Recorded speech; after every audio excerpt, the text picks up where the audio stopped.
and they were killed doing it. But there was only one classroom door that was open, and that was the first door on the right. And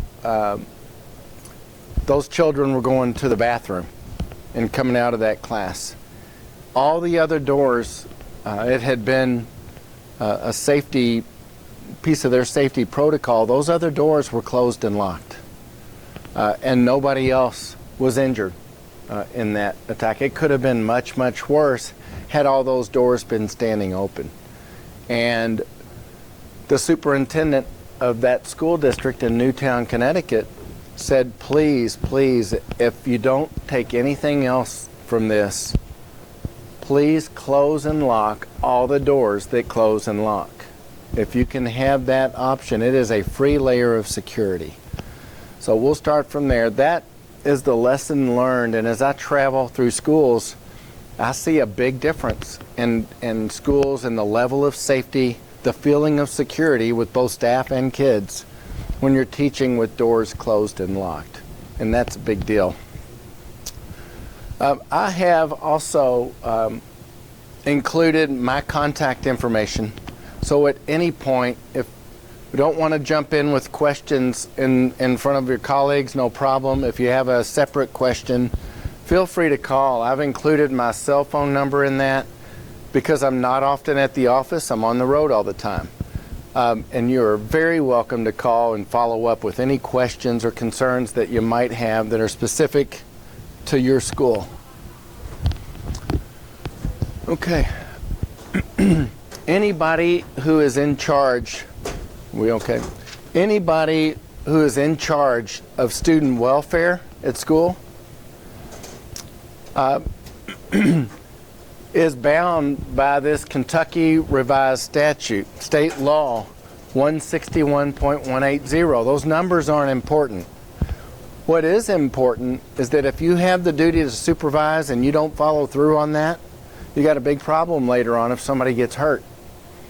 And you know, we see that sometimes, especially this time of year, as the NCAA basketball tournament in this state, when that happens, lots and lots of school people are busy with their brackets rather than paying attention to what kids are doing. And it's a problem in elementary schools, middle schools, and high schools across our state. And it's easy to go to a playground at an elementary school. There's usually a bench on that playground and 3 or 4 teachers gathering trying to figure out who to put down on their little brackets for the basketball tournament. Other people don't care about that. But something like that can really put people at risk, especially University of Kentucky fans, because they're really big on doing that. So it puts educators at risk. Any distraction like that, cell phones, and being off with an argument with a spouse or a friend on a cell phone can take your eyes off of the children you're charged with supervising. So effective, active supervision is really critical, even more so here at KSD. You know what I forgot to open up with was to see if there's anybody heading out to San Francisco for this weekend, because I was going to hitch a ride with you. And how cool is that, the Deaf Chefs, right? I saw that today. I thought that was awesome. Yeah, that'll be really cool. Good excuse for San Francisco trip. Quality supervision, really active, involved supervision is so critical with your kids. And when you have an open campus with how many, 7 buildings? Are there 7 maybe? 4 that the kids are in constantly, and then some others that aren't used or not used all day long. But just with an open campus, and you're in a location where people from the community are cutting through and cutting across, we don't know who they are. And that's that situational awareness. And you guys have seen on the news where some school districts, even in Kentucky, are making resolutions to allow staff to carry weapons on school property and turning teachers into security guards with guns. I will tell you, there is not a situation that would allow me to be in favor of that. There's just not, short of you being a fully trained police officer. And that is not a slight on any educator. It's simply that the job is hard enough to pay attention to what you're hired to do. And your jobs here are especially difficult because of the communication barriers, because of the spread out campus, because you're in the middle of a town, and because you have lots of challenges here with this physical layout. To also remember where the lockbox is and the key to the lockbox, or carrying a weapon, makes no sense whatsoever to me. The other thing that is as impractical here as anywhere are metal detectors. And it's not about gun control or an unwillingness to try. Metal detectors don't work in schools. And that may have been something that some of your parents might have asked about. Why don't we get metal detectors? Why don't we do this? Why don't we do that? They're just impractical unless we can seal off a whole building with the exception of the main entrance. It's simply impractical to use metal detectors. I was at Barron County yesterday down in Glasgow. And before I met with their board last night, I drove around the high school, the middle school, a building called Trojan Academy, which is a separate school with 400 kids in it. And between those three schools alone, they had 55 numbered entrances. And 4 doors that I counted, maybe the doors to nowhere, I don't know. They didn't have numbers on those doors. But there were 59, almost 60 entrances in those 3 schools that are all attached on top of a hill. And where does the metal detector go? You know, to buy 59 of them would be crazy because you need 59 people attending those metal detectors. They don't work any more so than staff members carrying guns. So what is the answer? Well, there's not one answer, but there are a lot of things that we can do better. There are things that in my career as a principal in 3 different schools, I could have done better. But what we want to do is just simply be better tomorrow than we are today and see where there is room for improvement in our schools. There are some areas that we'll talk about. One is quality supervision, building access control. There are expensive ways to control who comes in to school buildings. You know, we can do a moat with crocodiles in the moat all the way around the school. That probably won't be very practical and really expensive. But we can do things like electronic locks. Now, when you guys are building this new building, it's a dorm, is that right? Dorm? Elementary dorm? No. Dorm and a school and the classrooms. And do I understand that right? We're putting that on a different key or a different lock than the others? Keyless entry, but only on that building. And we can't transfer that to other ones. But exploring the possibility of keyless entries everywhere, and just your key fits those doors that you and your job description defines that you have need for. Obviously, Jennifer may have, and Toya may have, and some others may have a key that fits everything. But tied to your staff ID card, and that way if somebody goes home on a Friday and says, you know, I think I'm going to quit, I'm not coming back Monday, a stroke of the key on a computer can say, okay, your key's no good anymore. It costs $4 and you're locked out. You can't get back in again. We were at a school in eastern Kentucky up on top of a mountain, and this old school was awesome, the nicest feeling place you'd ever want to be. And we asked him, we said, a lot of the doors are open, the principal. And so what's up with that? He said, well, we quit a long time ago. Everybody in the community has a key. Well, the kids like to, I'm sorry. Oh, you're fine. Kids like to, right? Keep getting in the way. The kids in the community like to play basketball on the weekend. So you've got people just coming and going all the time in that school. Now they have since changed all that. and they've gone to keyless entry, and all those keys that people have, they get mean phone calls on the week. How come my key won't get me into the gym? Yeah, probably because it's a good idea to lock a school on the weekend. Not to mention during the school day when you have kindergarten through 5th grade babies in there going to school. So now our little school on the mountain has keys for the door. There are other issues with access control. Are there any doors here, and there are big rocks next to it that are used to prop those doors open? You have to look around and get rid of those as you see those, because when there is a door propped open, it puts everyone in that building at risk. Now, not from you guys. This is as nice a crowd and as comfortable a group that I've worked with since January 23rd. But it's people who don't have business here. And we think about kids being disenfranchised in schools. We think about kids being disconnected to schools, coming back to do harm. But let's think about a couple of other scenarios. The one that always in my role in Oldham County Schools my last 11 years, the scenario that kept me moving quickly was divorce and custody battles. This is not just a school. This is a workplace with human beings who have lives. And I hope you've never had to go through it, but chances are some of you have. I've been through it. And in a very difficult divorce, in a situation where the nicest, most sane people can get mean and insane in a hurry.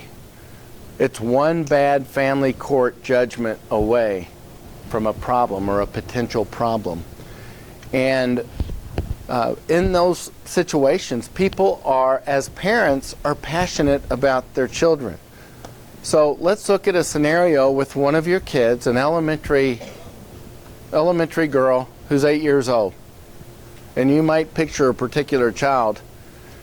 And if I'm that little girl's dad, and I show up, and whoever's operating the click-in, buzz-in system sees me, recognizes me, and clicks me right in because, oh, I know him.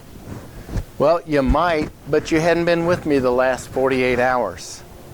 You don't know that I'm coming from Boone County Family Court up in northern Kentucky, and I've just lost a court case, and a judge and a really mean attorney of my ex-wife is telling me that I can't see my daughter for a month. And then after that, it's every other weekend for 3 hours on Saturday. And I feel really close to this little girl. I raised 2 daughters. They're 23 and 25 now, and I have a 5.5-year-old grandson. I am Papa in my other life. But when a dad, whether he's guilty or not of all this bad stuff, doesn't matter. If somebody else is dictating to that person, who may or may not have other issues, shows up, and you know who this guy is, it's not unusual that he's here, but now his mental state is not right. He is angry, he's embarrassed, and he's upset. You don't know any of that because you weren't in Boone County Family Court this morning. And maybe it really is unfair. Maybe this woman is telling all kinds of lies, and whatever happened, he doesn't view it as being fair.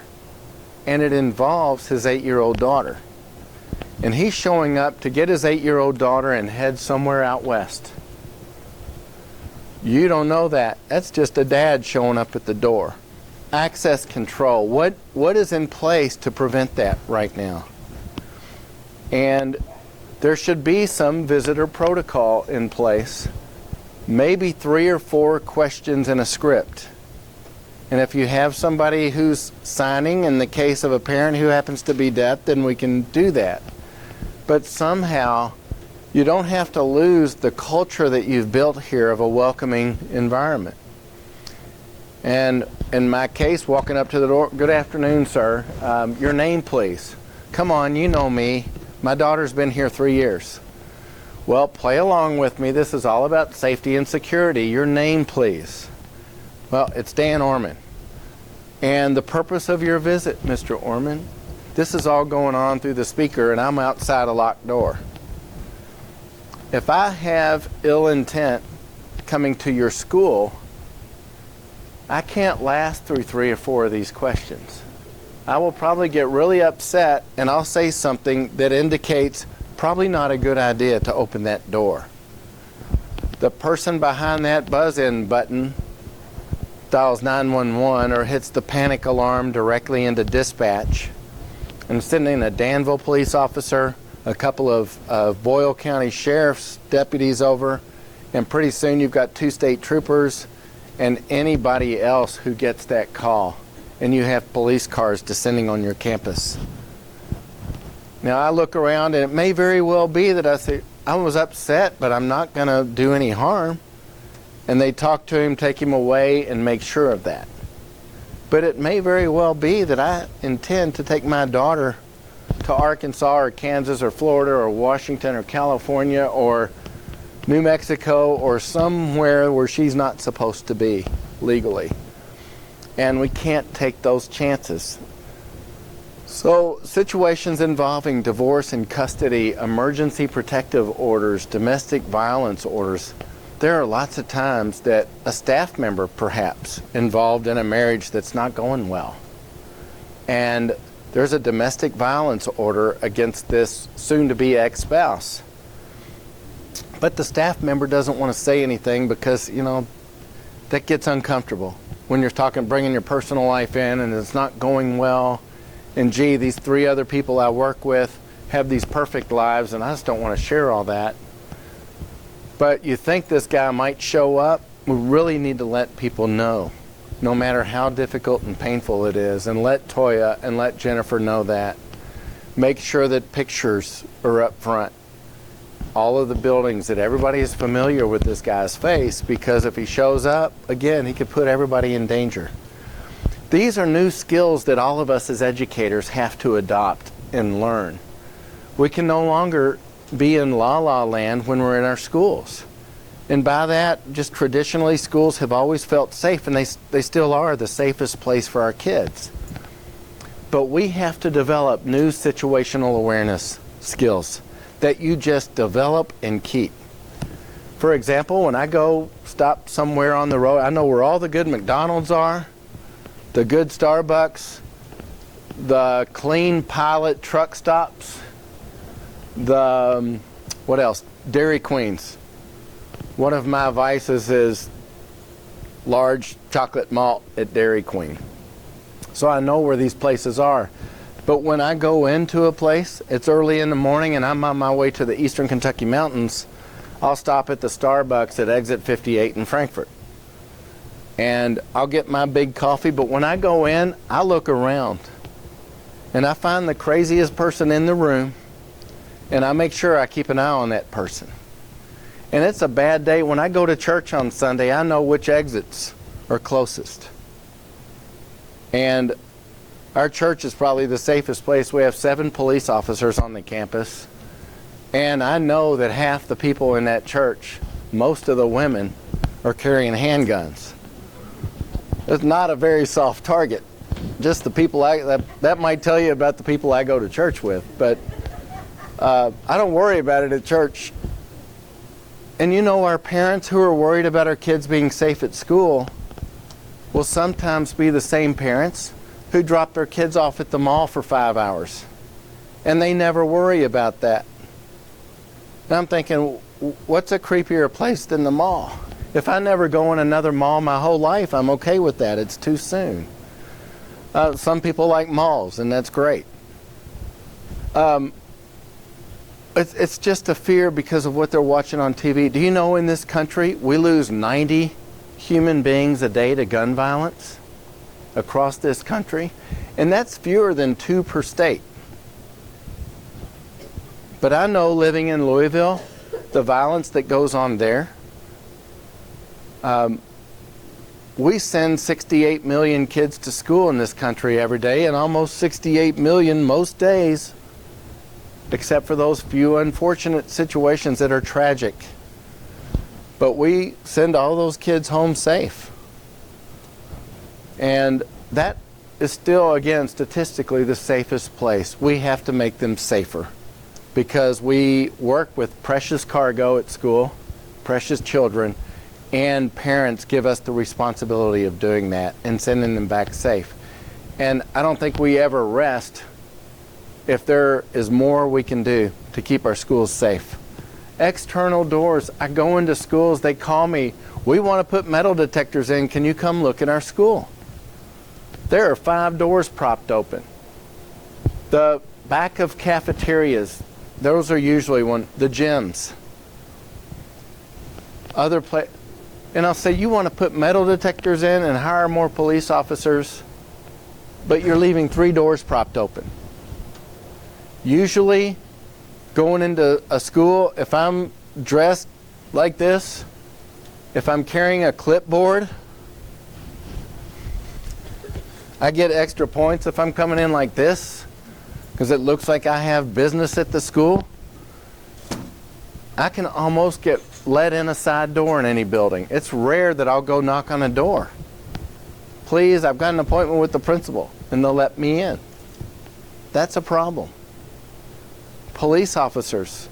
You can get a police officer uniform anywhere. Kids should never open doors to police officers. If they have business getting in the door, and that's what we taught our kids in Oldham County schools, that if a police officer comes to the door and needs to be in our school, he will have a key, or he'll have someone with him, or she will have someone with her to let him in the building. And we put little stickers on the door with at the appropriate eye level to remind our kids and teachers. Say kids are more compliant than teachers with that, to let no one in the building. We had our school principals knocking on the doors. Of course, they see, there's Miss Roby or Miss Brogo, and surely we can let them in. We don't let anybody in because they don't need to come in without a key. And those are more situational awareness skills that we just have to build. And I'm old enough, I'm 57 years old. I never did a lockdown drill in school. These babies we work with now have grown up in that environment doing lockdown drills, worrying about active shooters. Gosh, I wish they didn't have to do that. Okay, a note about that, because I'm really liable to forget it, being 57 years old, with some bumps on the head.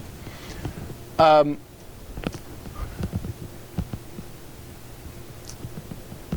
note about fire alarms. I know as a little kid in school, that was the greatest sound. And I'll just tell you guys right here, in the 9th grade, I led my high school. I still hold the record for most fights for a 9th grader. Okay, I'm coming clean with you guys. Hair was down to here, and it wasn't the longest hair in the class. This was 1974. And, I did things against the rules just to see if I had 2 other guys, and I'll blame it on them. We had a little 3 Musketeer group, and we were every teacher's worst nightmare as 14-year-olds. They will do things, but my greatest sound in the world, to me, music to my ears, was the sound of a fire alarm going off, or the flashing light of the fire alarm going off. And when that happened, what do we do in schools? We know immediately to turn and run out of the school as fast as we can. The state fire marshal has shared with us that there is nothing in the state fire code that addresses an active shooter situation or someone in school to do harm. And pulling a fire alarm so that everybody will come out of their locked classrooms and come out and become targets. In Jonesboro, Arkansas, at a middle school in 1998, 2 kids aged 13 and 11 were hanging out up in the woods behind the school. A third child caused the fire alarm to be pulled, and everybody came out, and those two kids, 11 and 13, fired rifles at the kids coming out and killed 4 people. We started to change our ideas about fire alarms back then, but not enough. Marjory Stoneman Douglas High School, on February 14th, they had already had a fire drill that morning. Almost 2,000 kids at that school. At 2:35 in the afternoon, 25 minutes before dismissal, the alarm went off again. And it's all part of their criminal investigation as to what exactly happened. There are different ideas about that. But some of the people were coming out, some didn't. They called a lockdown in the school. It was very confusing. What we're sharing across the state, and just again, we're not a compliance agency. We are simply an advisory agency. We can make suggestions. We can't come back and check on you to see if you're following those rules. That's not our job. But we always try to keep up, and as unpleasant as it is, pull as many lessons when some tragedy happens, that we can pull as many lessons from those tragedies as we can. At Columbine High School on April 20th of 1999, the police showed up really quickly. But back then, that was 20 years ago, back then they formed a perimeter around the school and slowly tightened the perimeter before they went in.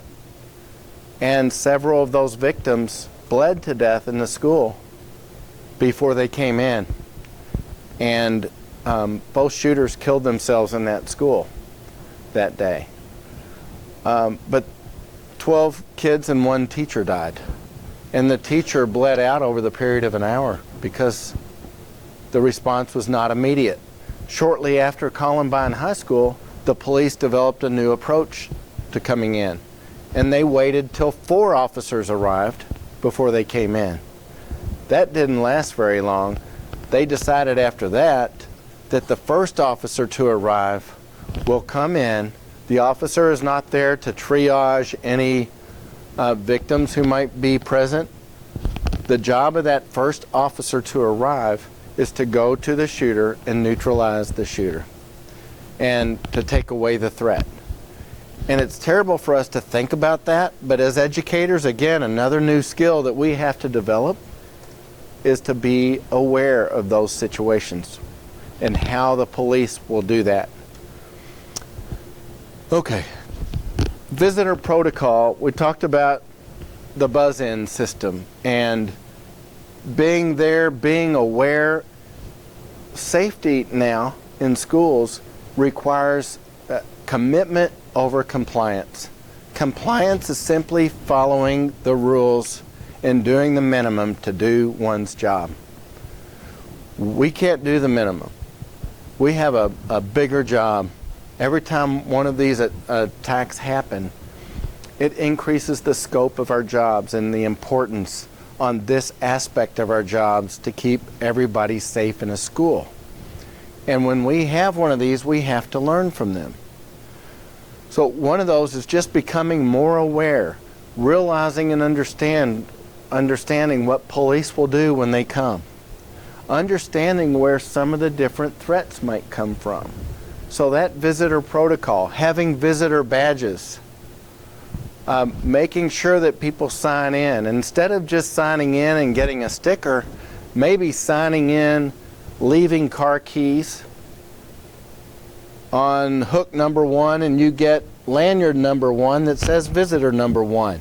So when I come back, I'm not upgrading my car by getting somebody else's keys.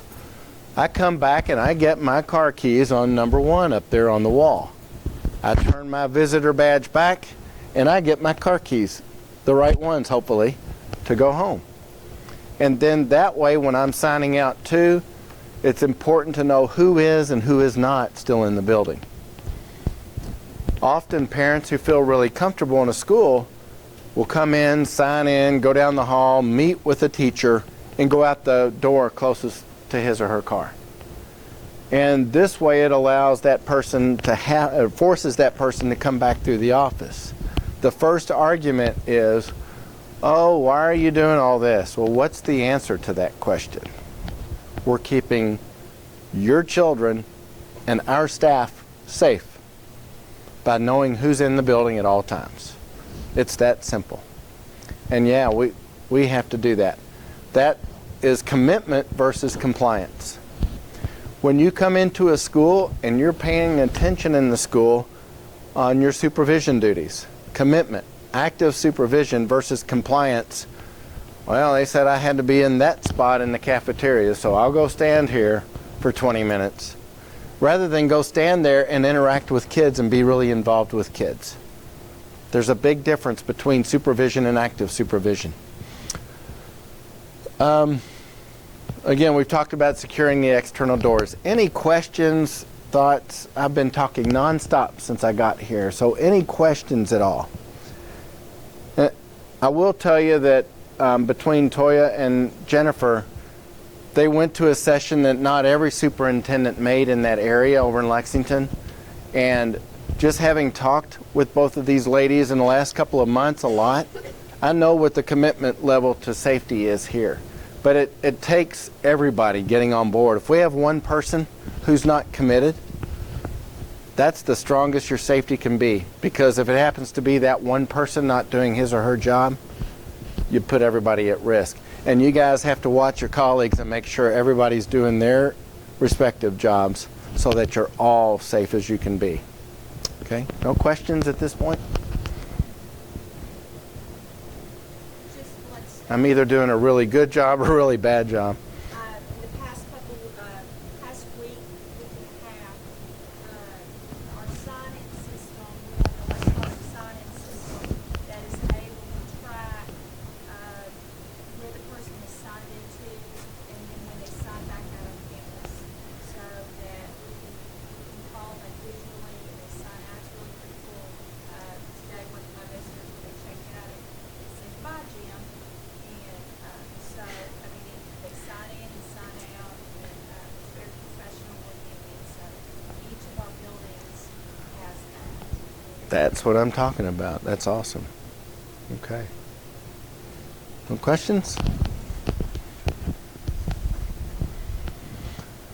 Emergency management plan and talking as a staff regularly, at least annually, about that emergency management plan.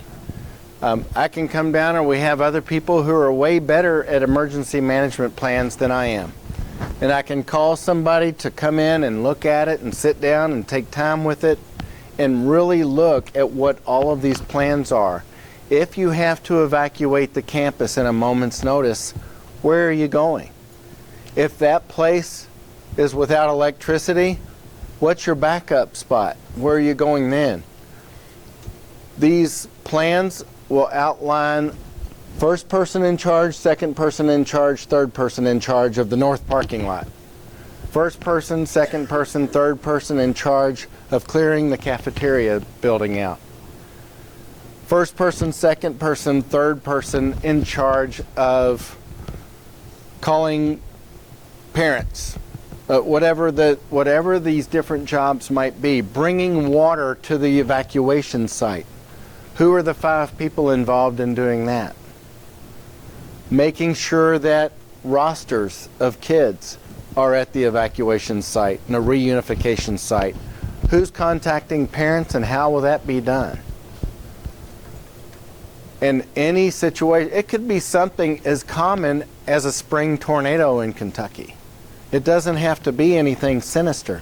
It can be a law of nature that we happen to have a rough afternoon in the spring and we have a tornado. What are all the different jobs that you have to do? And all that's outlined in the emergency management plan. So we can send somebody down to just spend half a day just going through the emergency management plan and making updates there. We've seen emergency management plans and it lists the people. But out to the side is the school office number for everybody. If the office has been hit by a tornado, the phones probably won't work. So we need to make sure we have updated cell phone numbers for each person on there. And then we review that with everybody. And then when the newspaper reporter comes along and asks Jennifer or Toya about, could I see that emergency management plan? They don't have to share it because it's not subject to the open records law. It's not subject to that. Newspaper reporters can't get that for obvious reasons. We don't want people to know where you might evacuate to or where that secondary area might be. Okay? Contained in there are all kinds of issues. KRS 158.164 outlines responsibilities within that emergency management plan. And our website with the Kentucky Center for School Safety, we also have a template of what that might look like. Hopefully some helpful resources there. But you can always call me and then I can send somebody down to work with you and put some real experts on that. That could include an earthquake. It might be any number of things. It also calls for you to post anywhere where kids might be at your school. Evacuation routes inside the classrooms that show both primary and secondary evacuation routes out of the school. I realize that everybody knows the building really well. It's part of the law, and nobody gets ready to evacuate and then has to go check that chart. But they have to be up. That's part of the law, and you can get fined for not having those up there. We started to go into the fire drill, and again, you've got some different kinds of communication challenges.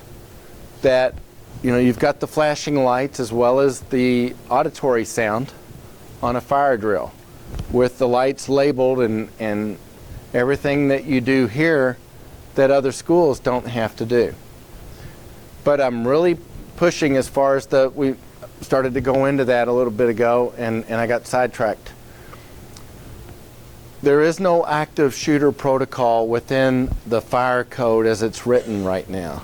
The state fire marshal has allowed us to at least share the possibility that you guys in each building communicate with one another before we just simply evacuate immediately with the sign of the fire alarm. For those reasons I mentioned earlier, if an alarm is pulled for the purposes of getting everybody outside, and they happen to be sinister purposes for getting everybody outside, we just want to take a moment to look and make sure that everything is as it should be, to do some communication in each building, to make sure there's a reason to get out. Most buildings, and we haven't had children die in this state in a century and a half in a fire in a school. Most fires aren't going to envelop the school immediately. They're made of steel and concrete and brick now. They used to be made of wood. But you can afford 30 to 45 seconds to take a quick look around, to do a thumbs up, to do whatever you need to do to make sure this is a legitimate fire alarm going off. And 30 seconds won't make a big difference, but it might. If you've got a couple of guys outside nobody knows and they're standing outside with guns, and you see that, the front office person looks outside and sees that there are people out there she doesn't know, then we have some communication going on to say, abort, abort, we're not doing the fire drill, stay where you are and lock the doors, so that we're not immediately running into a potential threat. Again, situational awareness, one of those new skills as educators we have to adopt and be able to utilize at a moment's notice. Think about it as human beings, when we have an emergency like that, there are physiological changes that we have. Some people handle those emergencies better than others. For some of us, the auditory channels can close up. We lose small motor control. That's why it's a really bad idea for us to be carrying guns in school. Do you know that police tell us special response teams or SWAT team members, as good as they might be, only hit their targets under stress 20 to 30% of the time? And those are highly trained SWAT team members or special response team police officers. 20 to 30% of the time. You know, when you go get your concealed carry license, you only have to hit a target 11 out of 20 times at close range, whatever it is, 15 or 20 feet in some counties. That's not very encouraging, and it sounds pretty unsafe. But we want to make sure we do everything we can to clear our schools of people running around. We have our kids in the rooms, the doors are locked, you're in there taking care of the kids, calming them down, and then we let the police do their job. You have really fast response time here for the police from Danville City Police, Boyle County Sheriff's Office, Kentucky State Police, and then you're going to get everybody from Lincoln County, from Anderson County, everybody available wherever they are, law enforcement wise, will respond and be here in minutes. But your local guys will get here 1 to 2 minutes tops. So you're in a really good position for law enforcement response time. By combining what you do, gaining new skills in situational awareness, you'll really be doing well keeping everybody safe. Any questions on any of those items? Or is it Friday and you all have decided that you're not going to ask this guy any questions because we don't want him going later than he's supposed to? Okay. All of your emergency drills. 158.162, unless you're just interested in that, that lays out very clearly the minimum number of drills you need to have in any school in Kentucky. They have to be followed and documented, and there's a place to do that. There has to be a commitment to actually do the drill. We've been in schools and they talk about the drills, but they don't actually do them. And one thing as a little kid, some of you may remember the tornado drills were never any fun. And it always seemed like it was forever, being in that hallway all scrunched up, facing the wall and doing that tornado drill thing. And then the teachers never had to get down on the floor and do it. I remember getting in trouble because I said out loud as a 4th grader, I was in Miss Mattingly's class, I still remember her name. And I said, I hope we have a tornado so you teachers have to get down here and do this too, because I don't think you can. Well, my father was a high school principal, and I got in trouble at school, but trouble at home was a whole lot worse. And that didn't, now in hindsight, it doesn't sound like a very bad thing to say. But I guess back then it was for a 4th grader. Actually perform the drills, really do them well, take them seriously, and the kids will take them seriously.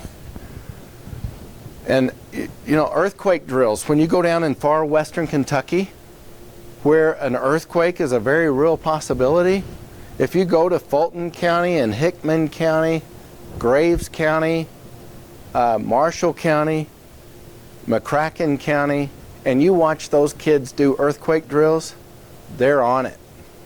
When you go to the eastern Kentucky mountains and watch kids do earthquakes, yeah, right, like we're going to have an earthquake here. They're not on it.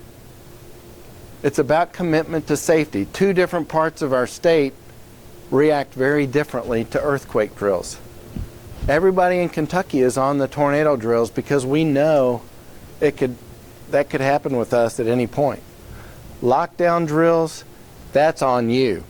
If you take them seriously and talk through them and really work hard on this situational awareness part, then the kids will too. And part of the problem is that there is no one recipe for lockdowns. Tornado's simple. You go to your tornado safe place and you face the wall and you do your thing. Lockdowns, you could do any one of things depending upon the origination or the origin of the threat. and the direction from which that threat is coming. Yes, ma'am. So I'm wondering, are we practicing our lockdown drills appropriately, or are we up to date? Because we still go to one corner in the dark, and so we're all with one big body of people rather than spread out around the room. And the door's locked. And the door's locked. Yep. Our doors Really- have windows. Pragmatically, and that's a good question, but away from windows and away from the door. Even if you're bunched up together, the specific piece is being behind a closed and locked classroom door, because the threat will probably not try to shoot open classroom doors. Nobody in this country, teachers and kids, no one's been shot and killed in a targeted violence attack on a school when behind a closed and locked classroom door. There's no record of that. It hasn't happened. Because when somebody does a heinous act like that and wants to hurt people in a school, that person is usually interested in the path of least resistance as quickly as possible. To try to get into a classroom door is difficult. So whether you're bunched up, if you have to be bunched up to be out of sight, better to be bunched up than spread out over the room. Now there are old codes that we used to use in Kentucky, and anybody who's been around a long time, you may remember back in 1998 when the first Safe Schools bill was signed into law by Governor Patton. We had lots of codes that were suggested. Really bad codes. The first one I remember reading was the code for active shooter. Mr. Winchester's in the building. Doug, that's what that means, right? My personal favorite was Mr. Boeing is in the building. You know what that one was? That means an airplane has crashed into the school. A, do we really need a code for that? And B, the PA system probably won't work anyway. And C, we're going to see that southwest tailpiece sticking out of the end of the building. It's a good deal. Oh, okay. It'll be easier for the deputy to explain. Up front? Okay. Yeah, if you don't mind. Absolutely. So, because we're deaf, and we've all been kind of discussing, we have some concerns, for like tornado. And since we've had our drills, we've done everything, we're kneeled down against the wall, but that is something that I don't like. I would, prefer to look out so I can see my students because, well, I can't hear anything. Mhm. Is that okay if we put our backs to the wall so that way we can look out in the hallway? What's your opinion on that? If we kneel down like this, that way we can keep an eye on our students and keep an eye on our other staff instead of looking up against the wall, then we have no idea what's going to be going on. So, if you don't mind. I agree with you. I agree with you. No, you're Yep. Yes, I agree that you probably avoid problems and are safer facing kids and being aware. That's very good because that's the situational awareness I'm talking about. Let's give her a hand for that question. okay. Just wanted to clarify. Awesome, We'll go right? ahead and talk Okay. about it, so just wanted to ask. Yes, that's awesome.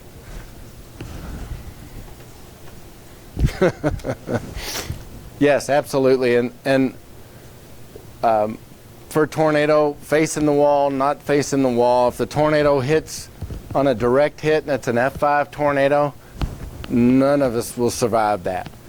But that's very rare in Kentucky, and keeping an eye on kids is probably much safer. And keeping an eye on hallways much safer than facing away from kids.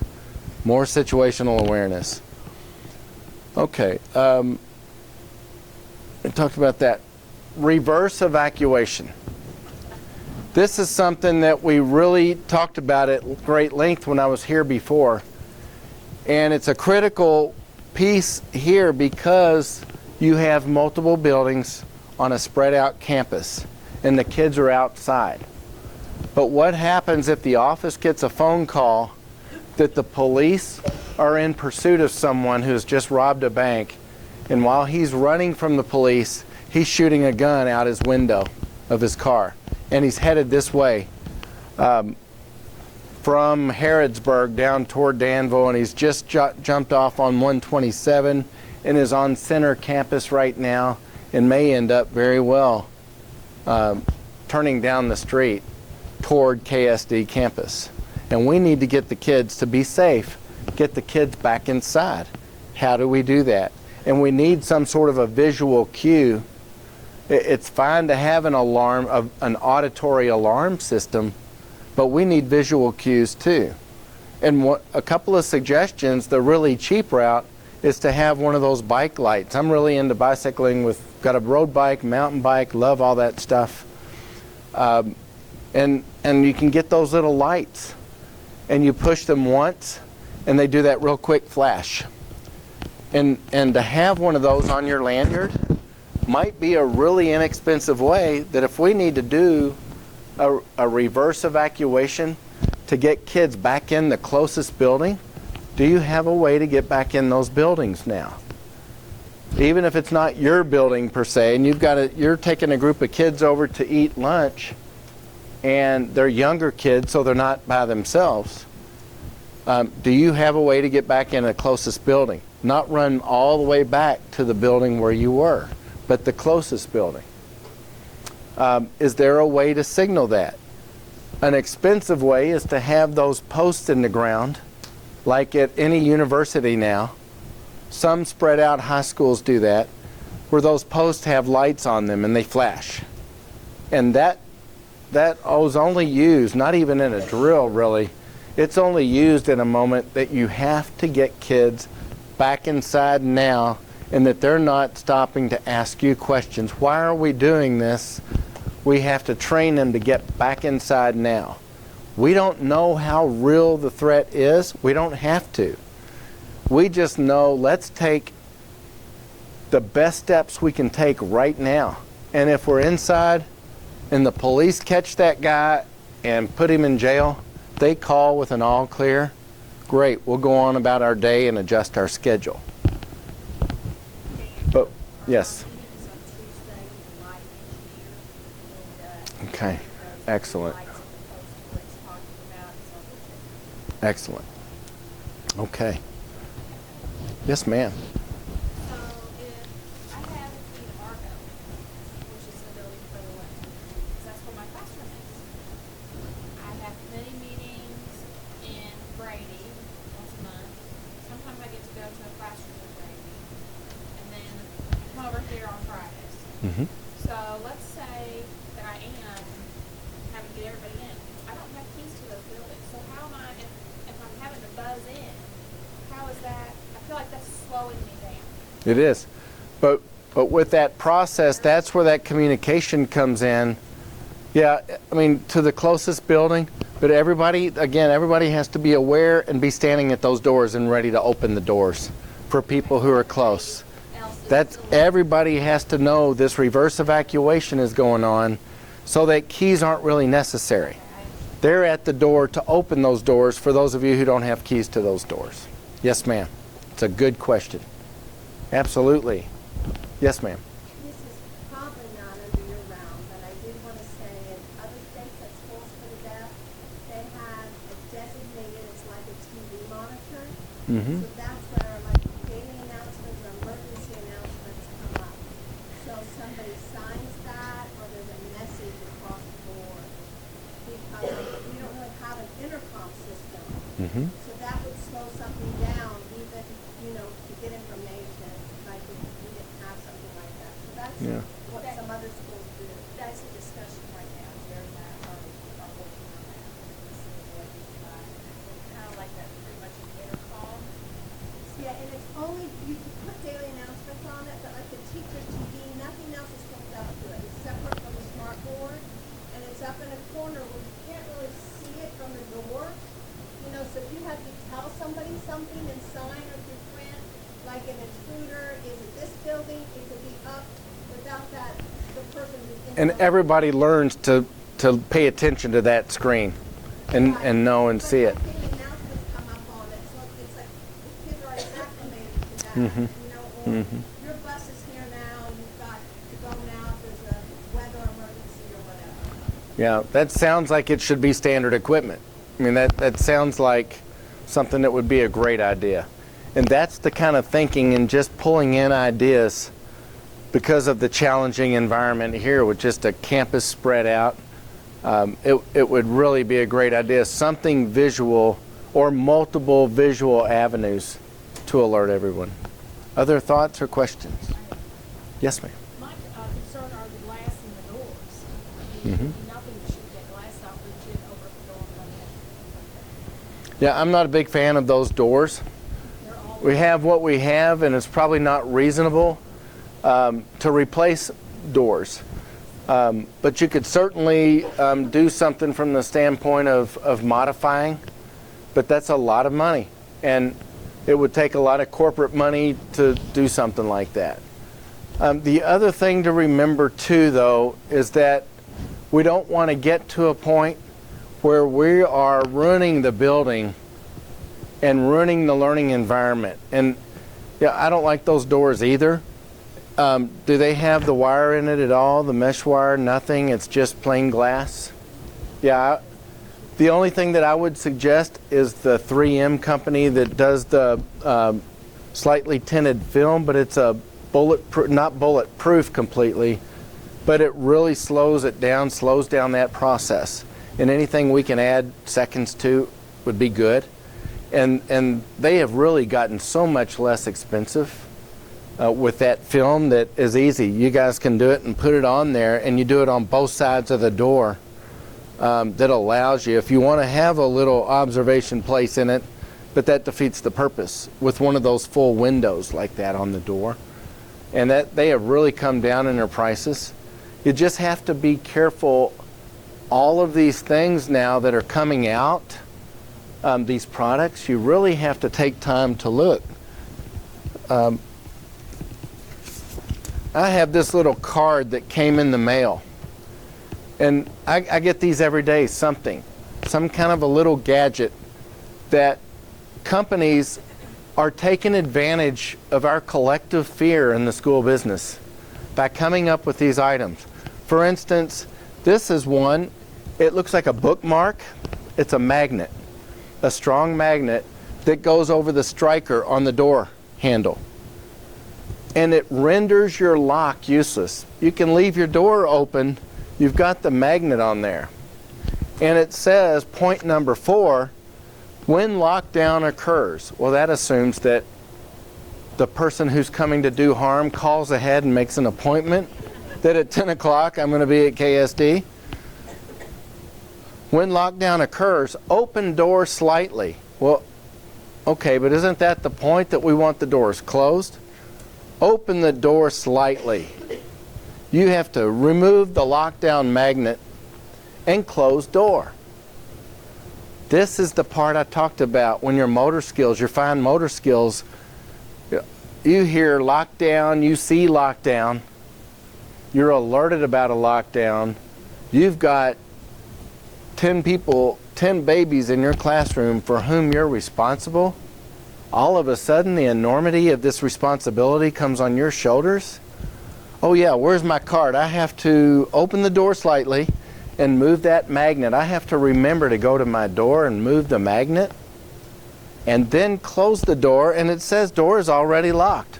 Well, guess what? If you close and lock the door while you're teaching, the door is already locked. You don't have to go through the first 3 steps, and you save $3.25 per door. Magnets to render a door lock useless. The idea is that you don't have to deal with interruptions when somebody comes and goes out of the classroom. But somebody help me pair interruption with safety. And somebody has to tell me which is more important.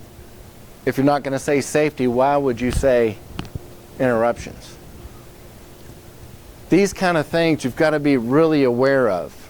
Somebody's probably married to chief executive officer of Lock the Door Magnet Company. That would be my luck. But you have to be really discerning about some of these products that come out. A lot of them will have pictures of sinister looking guys. I saw one the other day that had this guy with a gun, and he had one of those old masks that the old burglar cartoons used to have. the younger of you don't remember any of those, but it had this creepy, silly looking guy that looked like Batman's Robin from the old 1960s series walking down a school hallway with a gun out. And that's just wrong. That is wrong to scare people into buying this stuff. Okay. We hear run, hide, fight a lot. And in the school business, that is not sequential. It's not run first and then hide and then fight. We try to get away from even that fight piece of it. That's a final last resort for adults only. I don't advocate ever teaching kids to fight. And I'll give you a couple of examples. Let's go back to my earlier example. I lost that divorce case in family court, and I don't get to see my child for a while. I come to school, I don't want to hurt anybody. I don't want to hurt my child. I don't want to hurt any of you, nobody else's child. I come to school to find my daughter. Do you know in some schools, we have stocked up on canned goods in the corner of the classroom so that if somebody comes into the classroom who doesn't belong there, the kids are taught to throw these cans of corn and peaches in heavy syrup at this attacker. Well, let's look at that scenario. I'm a little imbalanced, I'm a little messed up, but I don't want to hurt anybody. I'm really upset. I just want to get my child and head to New Mexico before the police get me. Nobody said I'm thinking straight. I don't even think I'm thinking straight. But I'm coming to get my daughter. And when I look in this classroom and she's not in there, the kids have all been taught, you see a strange guy holding a gun, go get those cans of corn or whatever else you have and green beans and throw the cans at the attacker. Well, I don't mean to hurt anybody, but if I get hit in the forehead with a can of peaches, I might change my mind. A real example is 1994, right here in Kentucky at Ryle High School, up in Boone County. And a kid killed his whole family before he came to school and took his class hostage. And he was in a classroom with a rifle and 28 kids and a teacher holding them hostage at school in the morning. Nobody knew what happened at home, and he killed his family. But he's in this classroom. Now imagine the scenario. What happens in that case? Well, the assistant principal came to the classroom, talked the kid into trading, and let the teacher and the 28 kids leave in exchange for the assistant principal. And he came in, talked the kid out of the rifle, and it ended without anybody else getting hurt. Now, what if a couple of those kids had gone John Wayne and gotten those cans of peaches and started throwing it at this kid after he did something as horrible as kill his family that morning? That story might have had a different ending, and we might have had a whole lot of people hurt and killed in that classroom when it didn't have to happen. If that person hasn't hurt anybody yet, there's a chance he or she won't. And we want to be really careful about that fight thing. That's a final option. The other one between run and hide, well, if we're in a large common area like your cafeteria, I don't advocate getting under the table in the cafeteria. That won't help. It doesn't even help to turn the tables over and get behind them unless that's your only choice. But to get to an area that is safer, we went down and looked in the basement in the food storage areas. There are some doors that lock down there, and you can get down those steps as quickly as possible. If you have to, you walk the kids through. What would you do if this attacker came in that door by the stairwell? Well, we go out the other two doors. We have to go away from the threat. That's the hard thing about this. We have to look at every setting here at KSD as teachers, and I use the term teachers for every adult who works here, and to take every situation in the dorms, here in this building, wherever the kids might be. And if this happens, then we respond like this. I had a superintendent of a school district call me 2 weeks ago, and he said, Dan, our people don't have time to listen to all this stuff. Could you just send me a one-page printout with a checklist of what we need to do? Really? He's on a 48-acre campus with his 2 schools, 3 schools, 950 some odd kids there. And I'm going to give you a checklist? And I can't do that. There is no checklist. Those are the skills that we have to learn as educators, and we have to know our property here, our whole layout, and if this, then this. As many scenarios as we can think of.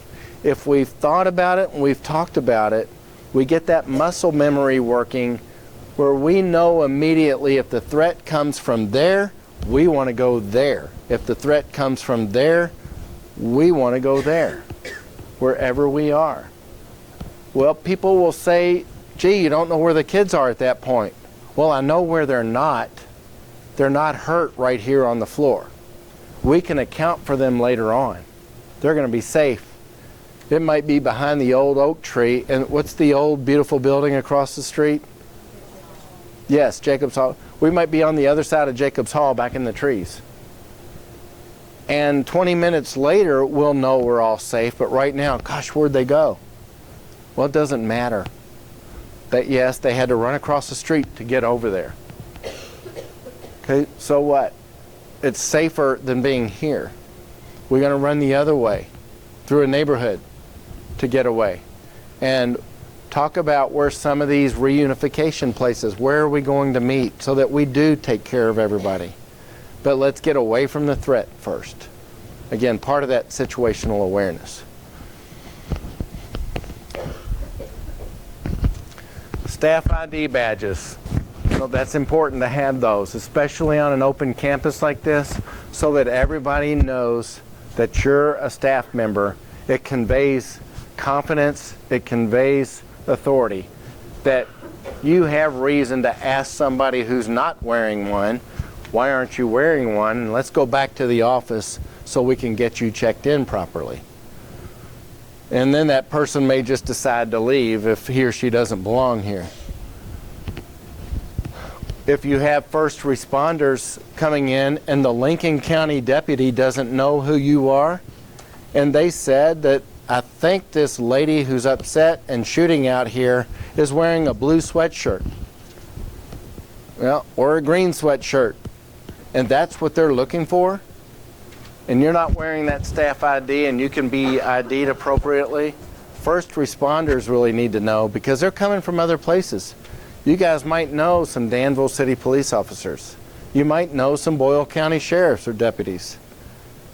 But you might not know Lincoln County. You might not know Anderson County people. Okay. Again, new skills. We've talked about some of these. Any questions so far? Other questions? You guys have asked great questions today.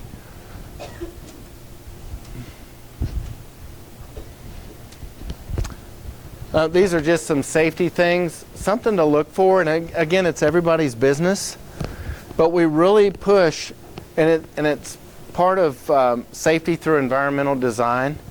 The 3-7 rule around buildings with windows, not having any bushes that are higher than 3 feet, so that the average person is not going to hide behind these little bushes. And if you have a tree next to a building, not having the branches droop down any lower than 7 feet, so that you've got that 4-foot window between the tallest bush and the lowest tree. And it's just called the 3-7 rule in the industry. And being aware that if you see somewhere where there are big, thick shrubs that conceal a building, then you've got to be really aware. Let's bring that to the right person's attention so we can get those things cut out and out of the way. People can hide behind there if somebody has sinister intentions here at KSD. You can hide behind those bushes, and it just becomes a place of concealment that police don't have to take the time to check if they come here. They don't have to waste a minute to go look behind that big thick bush over there next to the building. to see if that person's hiding in there. Electrical panels on the walls. Those should be locked anywhere where kids can get to those. And I've had people tell me well, it's behind a mechanical room door. Well, yeah, dummy, but the mechanical room door is unlocked, so kids can get to it. There can be as many as 17 amps, and if there are missing breakers in there, and a child puts his fingers in there, and 7th grade boys will do that, just to experiment a little bit, and say, gee, what might happen if I put my finger in this thing? Okay, they end up over in Harrodsburg somewhere. Don't let that happen. Make sure that any rooms that has dangerous mechanical equipment are locked up, or those panels are locked, those doors. Kitchen doors. The back of the kitchen, wherever those deliveries happen. It's so common for the milk guy to bring milk to the cafeteria in the kitchen, and they'll say, be sure and kick that rock out and close the door on your way out. Yes, ma'am. And then they're busy at 6 in the morning and they go right by it and forget to close the door. Let's not make it easy. That's what we lock doors. We don't make it easy for people.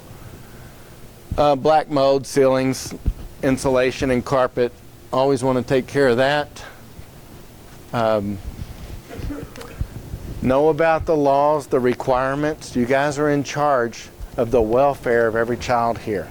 You do a beautiful job of that. I went 31 years in the school business, most of that in school administration at a big middle school in downtown Louisville, a big high school in Louisville, and an alternative school with 125 kids. And then 11 years as assistant superintendent. I never got sued once over the first 31 years. And then my last 2 years, I got sued 2 times. I had to make up for lost time. I didn't do anything wrong with those 2 lawsuits. But when you see your name next to $4 million, I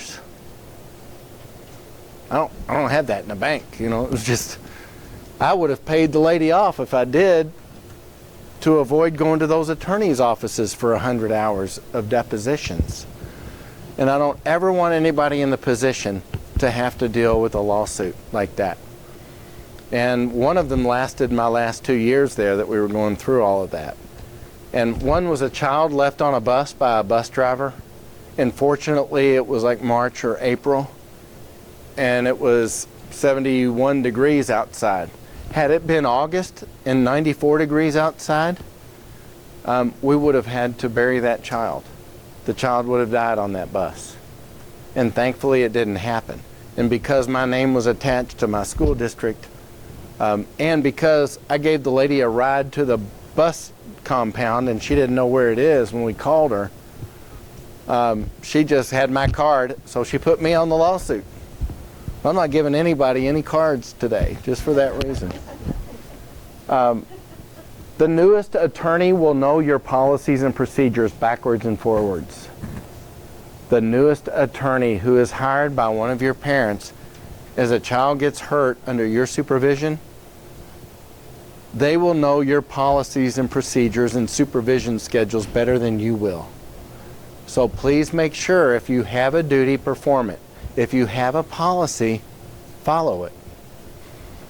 And this is obviously first and foremost for everybody's safety, but my secondary thing with educators is to do everything I can to help you avoid lawsuits like I went through. And I didn't do anything wrong, and it was still a scary, miserable 2 years dealing with that. Document everything. You've heard that before, and collaborate and work with your colleagues. You guys work together as a team really well, or it won't work here. And I also just was so impressed in my visit here with the dedication, commitment. It's obvious. You guys are here at 3:23 on Friday afternoon and putting up with me, so I appreciate the obvious commitment here, and I invite you at any point to contact me. I'll make a trip down here anytime, and I so enjoyed hanging out with you guys this afternoon. So totally available. If you have questions, I'll stick around as long as you want me to, and otherwise enjoy your weekend when it gets here. Thank you for the job you do here. Okay. Thank you.